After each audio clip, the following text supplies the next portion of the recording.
Welcome to Mike's Mr. October and more. So you're looking at a 2001 Topps rookie card of Ichiro Suzuki. I didn't realize I had this rookie card, even though I do have the 2001 Topps set. I didn't know he was in that set. So as you know, he was newly elected into the Baseball Hall of Fame. In my previous episode, I showed the other two members of the Hall of Fame that were just elected, CC Sabathia and Billy Wagner. So if you want to go back and look at that episode, feel free to. But here's his rookie card. Now, I couldn't figure out what this said, and I hadn't looked at this card in years, to be honest with you. So what the card says is home team advantage rookie card. And that says it basically on all the rookie cards. You know, the bad thing about these new modern cards where they have the shiny sheen, ever since they started that, is if you haven't looked in the cards for a while, the cards stick to each other. Not like the old, vintage cards. They don't stick, even if you hadn't seen them in a while. So that's one drawback. But anyways, I'm really excited. I got some few editions of baseball cards. I got a 1970 Topps Super, a Willie Stargell card, and then an upgrade of a Willie Stargell card. And I got some 77 Topps cards. So, stick around, and I got to turn around the camera, and I got to show my editions. So there's your Ichiro rookie card. And I was looking on eBay, the least inexpensive raw card you'll find is like $30. And then if you wanted like graded like PSA 9 or 10, it's like $200 or $300. Anyway, I got to show you my next card that I got. It's a 1970 Topps Super, and if you've been following me, I'm working slowly on that set, and I got one edition. It's card number 1, and it's Dodger Claude Osteen. And here's the back side of the card.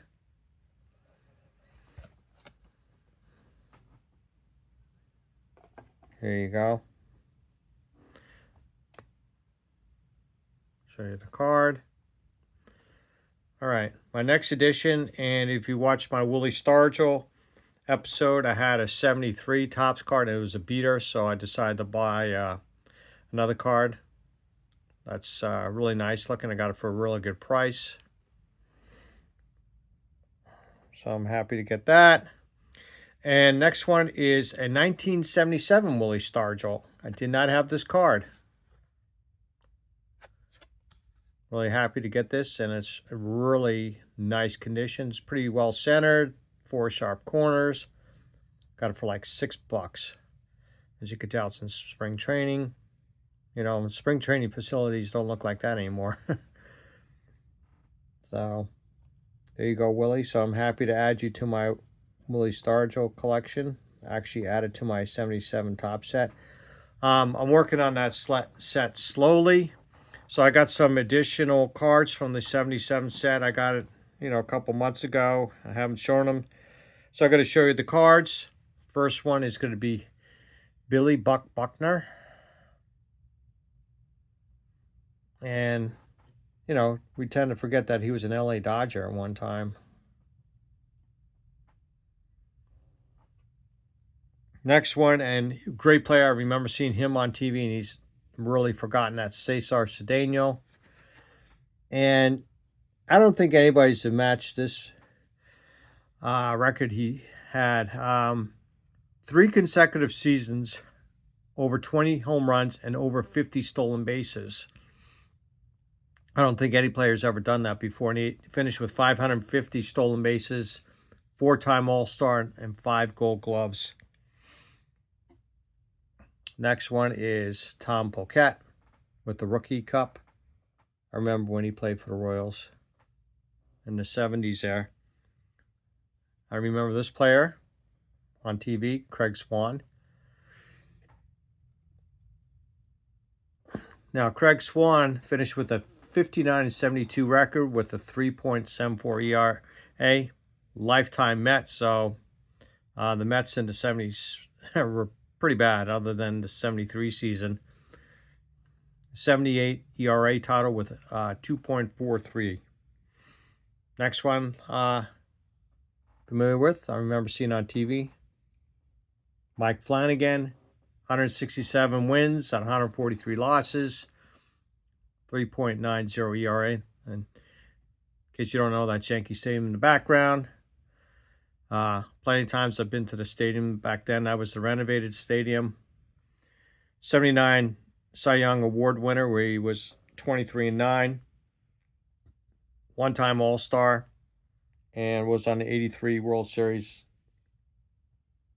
Oriole champs. Mark Belanger, probably the best shortstop in the late 60s and 70s, even though he couldn't hit worth really that much. Horrible hitter, but unbelievable fielder. Next one, Ed Figueroa. Saw him plenty of times on TV and also saw him personally. I got a personal story to tell on Ed Figueroa. He finished with an 80 wins and 67 losses. Now, two-time World Series. He's a Vietnam combat vet. Now, he's the first and only Puerto Rican to win 20 games in a season, which was 1978. He was 20-9. And I was with my late father at that game. And if I'm not mistaken, that was Fan Appreciation Day. And I do still have the item, and I'll show you probably in one later episode someday. That was on September 30th, 1978. I was at that game, and Reggie Jackson hit his 26th home run. And as you know later, which was a deciding home run in 78, was that one-game playoff against the Boston Red Sox. Everybody remembers Bucky Dent's three-run homer, but if it wasn't for Reggie's solo home run to dead center field, could have been a tie, and maybe the Yankees would have lost. Here's the next one, Eddie Armbruster. In case you don't remember, and I do remember this, in 75 World Series. He was part of that infamous 10th inning so-called catcher's interference with Carlton Fisk. The Reds eventually scored the winning run in that inning. And Darrell Porter played also for the Royals. He was a really good catcher, very underrated. And my last one, who I did see plenty of times play at the stadium, personally with my late father, Chris Chambliss, and I do remember his distinctive swing. We know he won the game for the Yankees in Game 5, where he hit the home run and beat the Royals to catapult the Yankees to the World Series. He finished with 185 home runs, 972 RBIs, and a 279 average. He was very, very consistent. He was part of the two-time World Series Yankees in 77-78. Had 2,109 hits. Very consistent. Usually averaged like 17 home runs a season with the Yankees and 90 RBIs. He never hit 100 RBIs, but several times he had 90 RBIs. One-time All-Star, one-time Gold Glover, and he was the 71 Rookie of the Year. He came over to the Yankees with Greg Nettles from the Indians. So I hope everybody enjoyed that. I did receive some. I have another card coming in of the 66 Top Series, high numbers. I'm going to be showing to you upcoming episode. So I hope you enjoyed that. And I'm going to put the Suzuki card here, Ichiro, right front and center. And if you'd like to, give me 1 or 2 thumbs up. 1, 2, do. And any comments would be greatly appreciated. And, if you'd like to, the more the merrier. Join the party. To subscribe to Mike's Mr. October and more. I'd like to get to 200. I'm almost there. I'm stuck in the 180s. Now, if you stick around long enough, I have some additional footage at the end for one of my bike rides because I live near the shore in New Jersey. So I'll show you a little scenery there from the past summer. I know it's been a pretty brutal, cold winter, even though it's kind of warm today here where I live, and it's quite windy. But, you know, hope so, if you can, you know. Thank you again for watching Mike's Mr. October and more. Welcome to another segment of Mike's Mr. October's bike ride. So here I am on a bike trail. It actually used to be a railroad track, and as you can see, they converted it into a bike trail. It goes for, I don't know, 15, 20, 30 miles. Never did the whole length. Then here's a little stream, pretty powerful, more than I thought it would be. And if you see further out, it goes out to the ocean. So it's very nice, as you can see. Very lucky. It's all nice and level here.